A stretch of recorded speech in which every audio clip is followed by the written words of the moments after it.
بسم اللہ الرحمن الرحیم نحمد اللہ علی توفیقی ونصلی ونسلم علی حبیبی اما بعد قال النبی صلی اللہ تعالی علیہ وسلم انما الاعمال بالنیات او کما قال۔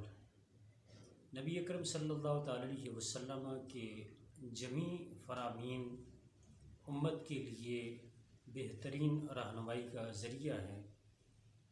یہ حدیث پاک جو میں نے تلاوت کی ہے، یہ بخاری شریف جو اصح الکتب بعد کتاب اللہ، یعنی اس نیلی چھت تلے اللہ کی کتاب کے بعد سب سے صحیح ترین جو کتاب ہے اسے بخاری کہا جاتا ہے۔ اس بخاری شریف کی سب سے پہلی حدیث جو ہے وہ انما الاعمال بالنیات ان الفاظ سے ہے، اور آگے بھی حدیث کا اگلا حصہ بھی ہے۔ تو یہ نیت کا جو مسئلہ ہے اور مومن کی نیت جو ہے اس کی اتنی اہمیت ہے، اور اعمال میں نیت کا اتنا کردار ہے کہ اس بنیاد پر میرے آقا صلی اللہ تعالی علیہ وسلم نے نیت کی اہمیت کو واضح فرماتے ہوئے فرمایا کہ اعمال کا دار و مدار نیتوں پر ہے۔ اور آگے فرمایا کہ مزید اس کی وضاحت فرمائی، میرے آقا نے فرمایا کہ جس نے اللہ کی طرف ہجرت کی اور اس کی ہجرت اللہ کی طرف ہے، اور جس نے دنیا کی طرف ہجرت کی تو اس کی، یا کسی عورت کے ساتھ نکاح کرنے کے لیے ہجرت کی تو اس کی نیت اس کی وہ عمل جو ہے اسی کی طرف کوڈ کیا جائے گا۔ یعنی وہ ہجرت تو بظاہر عمل ہے، لیکن اس کی نیت یہ ہے کہ میں ہجرت اس لیے کر رہا ہوں تاکہ مجھے دنیا کا کوئی سامان مل جائے، دنیا کا متاع ملے، یا میں ہجرت کروں گا تو مجھے کوئی عورت ملے گی، اس سے نکاح کروں گا، تو وہ ہجرت عند اللہ خالصتاً اللہ کے لیے نہیں بلکہ جس دنیاوی غرض کے لیے اس نے ہجرت کی ہے اسی کے لیے لکھی جائے گی۔ اسی بنیاد پر اسی چیز کو آگے واضح کرتے ہوئے میں یہ ایک اور حدیث آقا صلی اللہ علیہ وسلم کی پیش کرتا ہوں کہ جس میں میرے آقا صلی اللہ تعالی علیہ وسلم نے وعید ارشاد فرمائی، اور اس میں بھی نیت کا بہت بڑا کردار واضح فرمایا کہ کوئی بھی نیک عمل جو ہوتا ہے اس کی مقبولیت یا اس کی جو ویلیو ہوتی ہے اللہ کے ہاں، وہ اچھی نیت کی بنیاد پر ہوتی ہے۔ یعنی اچھا عمل کیا بندے نے، عمل تو بہت اچھا ہے اس کا، لیکن اس کی نیت خراب ہے، وہ عمل جو ہے وہ اللہ کے لیے نہیں کرنا چاہتا۔ یعنی عمل تو اچھا ہے لیکن وہ دنیا کو دکھانے کے لیے، دنیا کی واہ واہ کے لیے کرتا ہے، تو اس عمل کا، اس اچھے عمل کا اسے فائدہ تو درکنار، الٹا اسے نقصان ہوگا، اور وہی عمل جو ہے اچھا عمل اس کے لیے وبال جان بن جائے گا۔ میرے آقا صلی اللہ تعالی علیہ وسلم نے فرمایا کہ 3 بندے ایسے ہیں جن کا ذکر آقا صلی اللہ تعالی علیہ وسلم نے اس حدیث پاک میں فرمایا۔ میرے آقا نے فرمایا پہلا بندہ جو قیامت کے دن جس کا حساب لیا جائے گا وہ بندہ ہے کہ جو شہید ہوا ہے۔ وہ قیامت کے دن اللہ کی بارگاہ میں آئے گا حساب دینے کے لیے۔ مالک اسے پوچھے گا کہ تو نے کیا عمل کیا ہے؟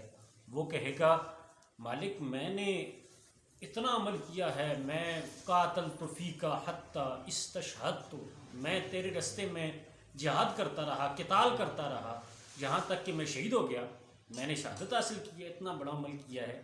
رب فرمائے گا کذبت، تو نے جھوٹ بولا ہے، وَلَكِنَّكَ قَاتَلْتَ لِيُقَالَ جَرِيٌّ، حقیقت حال کیا ہے؟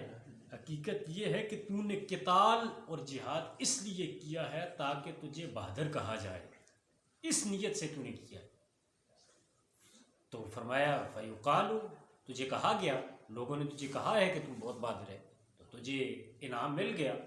پھر کیا ہوگا؟ میرے آقا فرماتے ہیں پھر اس بندے کو منہ کے بل گھسیٹ کے جہنم میں ڈال دیا جائے۔ یہ وہ بندہ ہے جو شہید ہے، اور شہید کی عظمت سے کون نہیں واقف کہ شہید تو وہ ہے کہ جس کو مردہ کہنا بھی منع ہے، بلکہ فرمایا مردہ گمان کرنا بھی منع ہے۔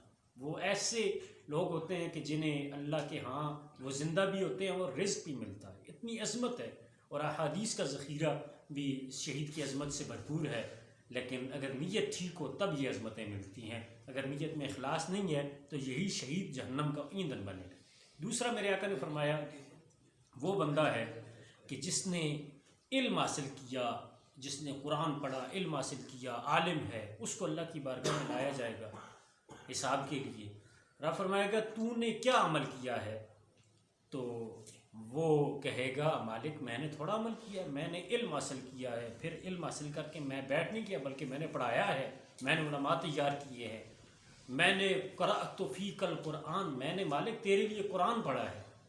رب فرمائے گا کذبتا، تو نے بھی جھوٹ بولا ہے، تو نے علم اس لیے حاصل کیا تاکہ تجھے عالم کہا جائے، لوگ کہیں جی بڑا عالم ہے، بہت بڑا عالم ہے، اور تو نے قرآن اس لیے پڑھا تاکہ تجھے لوگ کہیں کہ بہت بڑا قاری ہے، اور یہ قاری سب ایسے قرآن پڑھتے ہیں، بڑی تعریفیں تیری کریں۔ تو تیرا قرآن پڑھنا اور علم دین حاصل کرنا اور لوگوں کو سکھانا یہ لوگوں کی تعریفوں سے وابستہ تھا، اور تجھے میری رضا نہیں بلکہ دنیا کی واہ واہ درکار تھی۔ تو فرمایا فیقال، تجھے دنیا میں یہ کہا گیا کہ تو قاری ہے، تو عالم ہے، لہٰذا آج تیری جزا یہ ہے کہ تجھے اوندے منہ جہنم میں گرا دیا۔ یہ وہ بندہ ہے جس نے آدھی زندگی لگا کے علم حاصل کیا اور بقیہ زندگی علم سکھایا، لیکن اس کے باوجود وہ جہنم میں جائے گا۔ کیوں؟ اس لیے کہ اس کی نیت ٹھیک نہیں ہے، اس کی نیت میں اخلاص نہیں تھا، اس نے اللہ کی رضا کے لیے نہیں بلکہ دنیا کے واہ واہ کے لیے کام کیا۔ تیسرا بندہ میرے آقا نے فرمایا وہ بندہ جسے اللہ تعالیٰ نے بہت زیادہ مال عطا فرمایا ہے۔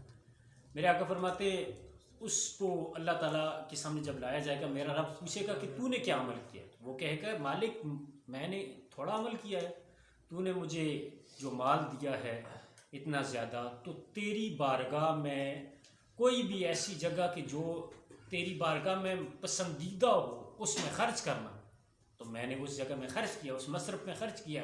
تجھے مسجد میں دینا پسند تھا، میں نے خرچ کیا، تجھے مدرسے میں دینا پسند تھا، میں نے خرچ کیا، تجھے یتیموں کو، بیواؤں کو، مسکینوں کو، فقیروں کو دینا پسند تھا، میرے مالک میں نے ان مصارف میں صرف کیا ہے اپنی دولت کو۔ رب فرمائے گا کذبتا، تو بھی جھوٹ بولتا ہے، لیکنک فعلت لیقال جواد، تو نے یہ کام اس لیے کیا ہے تاکہ تجھے لوگ کہیں بڑا سخی بندہ ہے، بڑا دل کھول کے دینے والا بندہ ہے۔ تو جب مسجد میں دیتا تھا تو لوگوں کی نظروں کا منتظر تھا کہ لوگ تجھے دیکھیں اور کہیں کہ بڑا سخی بندہ ہے، بڑا جواد ہے، کیسے پیسے دے رہا ہے۔ اور غریبوں کو بھی تو نے اس لیے دیا ہے، اور ساتھ ساتھ تو سیلفی بھی بناتا رہا، تو تصویریں اور ویڈیوز بھی بناتا رہا، اس لیے بناتا رہا تاکہ لوگوں میں تیری سخاوت مشہور ہو۔ تو نے کام تو بہت بڑا کیا ہے لیکن تیری نیت میری رضا کے لیے نہیں تھی بلکہ دنیا کی واہ واہ کے لیے تھی، لہٰذا دنیا میں تیری واہ واہ ہو گئی ہے۔ آج تیرا یہی انجام ہے کہ فرشتوں کو حکم میں دیتا ہوں تجھے اوندے منہ گھسیٹ کے جہنم میں ڈال دیں گے۔ یہ وہ بندہ ہے جس نے اپنا سارا مال اللہ کی راہ میں خرچ کیا۔ تو یہ اس میں وعید آپ نے سماعت فرما لی۔ اللہ تعالی ہمیں نیت کی درستگی عطا فرمائے۔ وما علیہ الا البلاغ۔